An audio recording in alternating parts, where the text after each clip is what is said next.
Que Dieu vous bénisse, que sa grâce demeure chez vous. Ici votre humble serviteur, Ange Josaphat. Ça fait maintenant 2 ans que nous avons arrêté les prières audio. Divinement averti, l'Esprit de Dieu nous a mis à cœur de pouvoir reprendre avec nos prières audio dénommées Anagkazo. Que signifie Anagkazo? Anagkazo signifie contraint, obligé, forcé. Le diable est contraint, il est obligé, il est forcé de libérer nos bénédictions et nos grâces par la puissance du Saint-Esprit. Nous démarrons Anagkazo audio aujourd'hui lundi à partir de 6h00. Et tous les jours à 6h, nous aurons nos prières matinales, la prière de toute possibilité, Anagkazo. Et Dieu nous fera beaucoup de bien par sa grâce et par sa puissance. Suivons ce témoignage et après le témoignage, on se retrouve. Shalom. Shalom, shalom, shalom à tous les membres de Sanctity. Je voudrais vraiment dire merci à Dieu. Merci du plus profond de mon cœur. Depuis hier, je suis vraiment dans la joie parce que hier, après la prière, j'ai appelé le prophète parce que je voulais vraiment que Dieu fasse quelque chose pour moi. Et quand j'ai appelé le prophète, je lui ai expliqué la situation. Et en plus du don que j'allais faire, je lui ai fait part du fait que j'ai la sinusite. Ça fait un moment, ça fait des années. Ça me fatigue. Surtout dernièrement, je ne dors pas les nuits. J'étais pas bien. J'étais en sanglots. Le prophète, quand bien même qu'il soit fatigué, quand bien même qu'il soit épuisé, il a commencé à prier pour moi. Il a prié en quelques secondes et ça a été fait. Je me suis couchée. Après ça, je me suis endormie. J'ai dormi comme un bébé. J'ai dormi comme j'avais jamais dormi. J'ai rien senti du tout dans le nez. Toute la nuit, ce matin, je me suis levée en me douchant pour aller à l'église. Je crois que je me suis mouchée pour la dernière fois. Je suis partie toute la journée. J'avais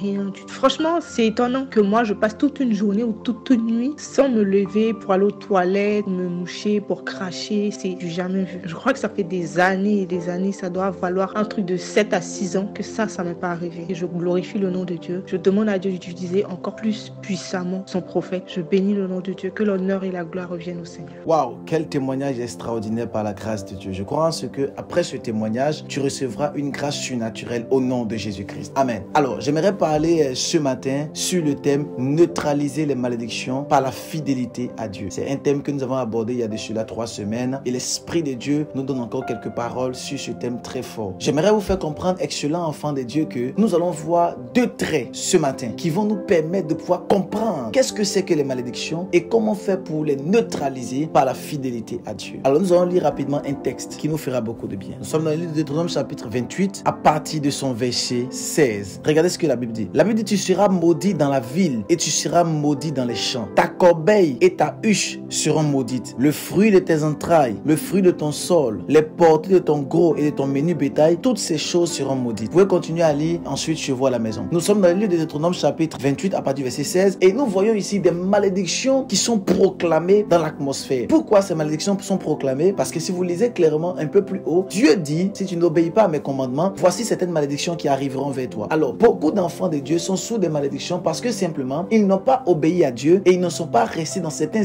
éléments que Dieu voulait afin qu'ils puissent entrer dans la grâce et dans la faveur. Alors, dans le monde dans lequel nous sommes, beaucoup d'enfants de Dieu, beaucoup de personnes sont sous des malédictions. Une maladie est une malédiction, comme je disais tantôt. Les problèmes de santé, les problèmes de mariage et de finances sont des malédictions. Mais nous voulons déclarer aujourd'hui que toutes les malédictions sur votre vie soient complètement neutralisées par la puissance du Saint-Esprit. Alors, quel est l'élément qui nous permet de pouvoir neutraliser les malédictions? C'est notre fidélité à Dieu. Si jamais toi et moi, nous sommes fidèles à Dieu, nous commençons à neutraliser les malédictions. La Bible dit clairement dans le livre de Proverbes que beaucoup proclament leur bonté, mais un homme fidèle, qui le trouvera? Dieu cherche des hommes fidèles qui vont faire des choses surnaturelles dans cette génération. C'est notre fidélité qui fera en sorte que toutes les malédictions que l'ennemi prépare dans le monde spirituel soient déjouées. Écoutez-moi, excellent enfant de Dieu, le diable, parlant de Satan, s'appelle l'accusateur. Et le diable accuse les fils de Dieu jour et nuit afin que plusieurs sortes de malédictions puissent se manifester. Tes parents ont adoré les esprits des eaux. Tes parents ont adoré les esprits de montagne. Tes parents ont adoré peut-être les esprits de mort. Ton grand-père a fait des sacrifices humains. Et ces choses-là crient dans la famille. Et le diable se lève comme un accusateur afin de réclamer cette malédiction sur ta tête. Pourtant, tu es chrétien. Pourtant, tu es enfant de Dieu. Et pourtant, tu vas à l'église. Mais ce que tu ne sais pas, c'est qu'à cause de l'accusation, cette malédiction qui s'est manifestée dans le passé commence à agir aujourd'hui. Peut-être que tu étais en relation amoureuse avec un homme et vous êtes allés ensemble pendant que ce monsieur était maudit ou cette dame avait une malédiction sur sa vie. Du seul fait que tu es allé avec elle, cette malédiction commence et continue à peser sur toi et le diable décide de te détruire avec cette malédiction. Beaucoup de personnes ne comprennent pas qu'ils ont besoin d'avoir ce qu'on appelle la fidélité à Dieu. Être fidèle. Dans le livre de Matthieu chapitre 25, vous allez vous rendre compte que Jésus-Christ avait 3 personnes. Amen. Et il a donné des talents à ces serviteurs-là. Et lorsqu'il a donné des talents, il y a un par contre, lui, il a creusé un trou et il a mis son talent dans le trou. Lorsque l'Éternel est arrivé, qu'est-ce qu'il a dit? Il a appelé serviteur inutile. Pourquoi? Parce qu'il n'a pas fait ce qui était convenable. Alléluia. Il n'a pas été fidèle dans de petites choses. Et Dieu dit, parce que tu n'as pas été fidèle dans tes petites choses, je ne peux pas te confier les grandes. Alléluia. Et beaucoup d'enfants de Dieu sont sous des malédictions parce qu'il leur manque la fidélité. Avoir la fidélité vis-à-vis de Dieu. Et cette fidélité-là te permettra d'être au-dessus de ta génération. Nous allons voir 2 traits de l'infidélité. Parce que le contraire de fidélité, c'est l'infidélité. Alors celui qui n'est pas fidèle à Dieu, directement, il devient infidèle à l'Éternel. Il n'y a pas d'entre-deux. Si tu n'es pas fidèle à l'Éternel, automatiquement, tu deviens infidèle à Dieu. Le premier trait de l'infidélité, pour reconnaître si quelqu'un ou un enfant de Dieu est infidèle, c'est le fait de pouvoir avoir d'autres dieux, à part l'Éternel des armées. Alors quelqu'un dira, moi je prie seulement Jésus-Christ de Nazareth, c'est lui qui est mon Père. Oui, sûrement, mais tu as un autre Dieu. Le fait de pouvoir aller voir les féticheurs, les marabouts, c'est de l'infidélité. Le fait d'aller voir la science ésotérique, c'est de l'infidélité. Dans le livre de 1 Roi chapitre 14 verset 15, je lis, l'Éternel frappa Israël et il en sera de lui comme du roseau qui est agité dans les eaux. Dernier paragraphe, parce qu'ils se sont fait des idoles, irritant l'Éternel. Donc l'Éternel les a frappés parce que simplement, ils se sont fait des idoles. L'un des éléments de l'infidélité, c'est le fait que nous avons d'autres dieux. Nous avons des idoles. Alors, au 21e siècle, beaucoup de personnes ont des idoles en allant voir les féticheurs, en allant voir la science ésotérique, en allant voir les marabouts. Beaucoup de personnes ont des idoles en utilisant uniquement que les téléphones. Lorsque tu dors le matin et que tu te réveilles, la première des choses que tu dois faire, c'est de prier Dieu. Nous devons être en prière. Mais beaucoup de personnes seront en train d'être sur leur téléphone lorsqu'ils se réveillent. Excellent enfant de Dieu, ton téléphone devient une idole pour toi. Il y a d'autres personnes, leur idole c'est leur époux ou leur épouse. Il y a d'autres personnes, leur idole c'est leur travail. Alléluia. Et c'est ce qu'on appelle l'infidélité vis-à-vis de Dieu. Tes regards, tes pensées et toute ton âme doit être fixée vers l'Éternel. Alléluia. Et l'infidélité est très subtile parce que simplement, souvent tu ne te rends même pas compte que tu commences à être infidèle à Dieu. Et quand tu es infidèle à Dieu, les malédictions commencent à planer sur ta vie